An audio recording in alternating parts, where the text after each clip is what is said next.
स्वागत है आप सभी का मेरे YouTube चैनल पर। आज हम बात करेंगे दुनिया के 7 अजूबों में से शामिल पिरामिड ऑफ गिजा के बारे में और जानेंगे उससे जुड़े इंटरेस्टिंग बातों को। उससे पहले आपने अगर मेरे चैनल को सब्सक्राइब ना किया हो तो जल्दी से मेरे चैनल AI राहुल राज को सब्सक्राइब करें और बेल आइकॉन पर प्रेस करें।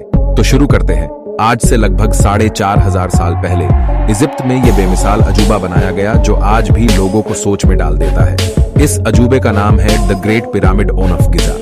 उस दौर में इंसानों द्वारा बनाई गई ये सबसे ऊंची वास्तु थी। इसकी ऊंचाई 146 मीटर है जो भारी भरकम पत्थरों को एक के ऊपर एक रखकर बनाई गई है। इस विशाल पिरामिड का वजन अंदाजा 6 मिलियन टन बताया जाता है जो आज के दौर में खड़ी दुनिया की सबसे ऊंची इमारत बुर्ज खलीफा के तुलना से भी कहीं अधिक है। आज भी इस बेहतरीन कारगिरी को देखते हैं तो लोगों को सोचने में मजबूर कर देती है कि इस पिरामिड को बनाया कैसे होगा।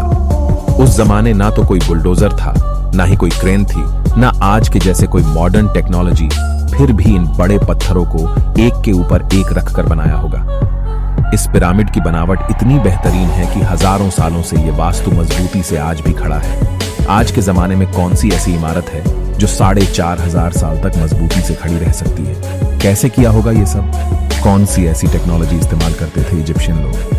अनुमान लगाया जाता है कि इस पिरामिड को BC 2560 साल पहले प्राचीन इजिप्शियन लोगों ने अपने राजा फैरो खुफू के शासनकाल में बनवाया था। राजा फैरो खुफू उस वक्त के सेकंड किंग थे इजिप्ट डायनेस्टी के।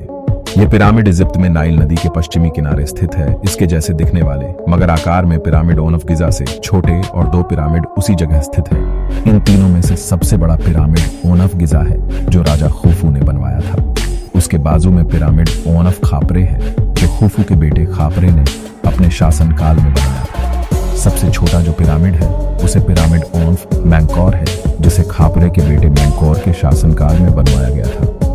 उस वक्त के बनाए गए ये इकलौते मॉन्यूमेंट नहीं थे। इसके अलावा द ग्रेट स्फिंक्स और कई सारे छोटे पिरामिड मिलकर कुल 118 पिरामिड पाए गए जो आज टूटकर मलबे में तब्दील हो चुके हैं। सबसे अच्छे यही 3 पिरामिड है जो आज भी अच्छे हालात में हैं। इन पिरामिड को लोग मकबरे के तौर पर बनाया करते थे जहां पर वो लोग अपने राजाओं को दफना कर रखते थे। इजिप्शियन लोग आफ्टर लाइफ पर विश्वास रखते थे।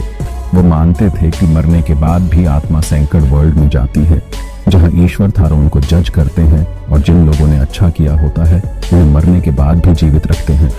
इजिप्शियन राजा अपने आफ्टर लाइफ के प्रिपरेशन के लिए इन बड़े टोम्ब को बनवाते थे। उन टोम्ब को ही पिरामिड कहा जाता है। इनके फेरोज के मरने के बाद इजिप्शियन लोग उनके डेड बॉडी को ममिफाई करके इन्हीं पिरामिड में रखते थे। साथ ही में रखते थे ढेर सारा खाना और खजाना, क्योंकि वो लोग मानते थे कि मरने के बाद भी राजा अपनी जिंदगी चैन से जिए। मगर जब आर्कोलॉजिस्ट पिरामिड में खोज करने गए तो उन्हें वहां कोई खजाना नहीं मिला। पुख्ता सबूत ना होने के कारण लोगों ने अपनी ही बनी बनाई बातों को सच मान लिया और कुछ गलत धारणाएं उन्होंने इस पिरामिड के बारे में बनाई। उनमें से तो कुछ बहुत ही मनधड़न और अजीब थी।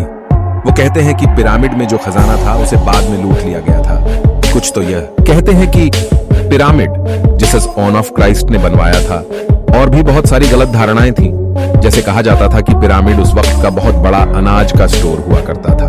कहने वाले तो यह भी कहते हैं कि पिरामिड उस वक्त का बिजली बनाने का प्लांट हुआ करता था। ऐसी अजीबोगरीब बातें आज भी हमें पिरामिड के बारे में सुनने को मिलती है मगर सच कोई नहीं जानता। मगर सवाल उठता है कि पिरामिड की कारगिरी कैसे की होगी।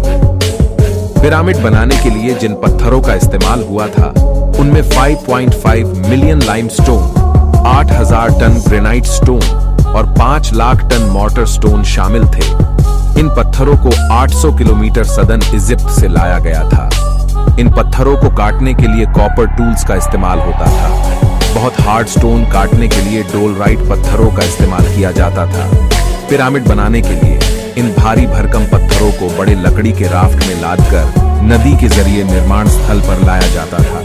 फिर बाद में इन पत्थर को एक के ऊपर एक रखने के लिए बड़े बड़े स्लोप बनवाए जाते थे जिस पर इन पत्थरों को रस्सी के जरिए खींचकर ऊपर चढ़ाया जाता था। ये लोग बड़े पत्थरों को खींचने के लिए खास तकनीक का इस्तेमाल किया करते थे। मिट्टी में अगर एक सीमित तुलना में पानी डाला जाए तो वह मिट्टी फिसलन का काम करती है। इसी जरिए वह लोग बड़े बड़े पत्थरों को खींचने के लिए उसके आगे मिट्टी में पानी डालते थे जिसके कारण पत्थर और जमीन के बीच में हो रहे फ्रिक्शन को कम किया जा सके और फिर उन पत्थरों को खींचा जाता था। कहा जाता है कि इन पिरामिड को बनाने वाले मजदूरों की संख्या करीब 20,000 थी, जिन्होंने सिर्फ 20 सालों में इस पिरामिड को बनाया था। इन मजदूरों ने पिरामिड को कुछ इस तरह बनाया था कि इसकी चारों बाजुएं 4 दिशाओं में सटीक बैठती थी। मगर कैसे? उस जमाने में न कोई कंपास होता था, न ही आज के जैसे जीपीएस, मगर फिर भी इन्होंने इतना एक्यूरेट मेजरमेंट लिया कैसे? इसके बारे में कहा जाता है कि इजिप्शियन लोगों को तारों और आकाश मंडल का ज्ञान था। उन्होंने तारों के जरिए दिशाओं का सही पता लगाया था। इन बातों से समझ आता है कि उस जमाने के इजिप्शियन लोग बहुत होशियार थे और उन्हें सभी के बारे में ज्ञान था।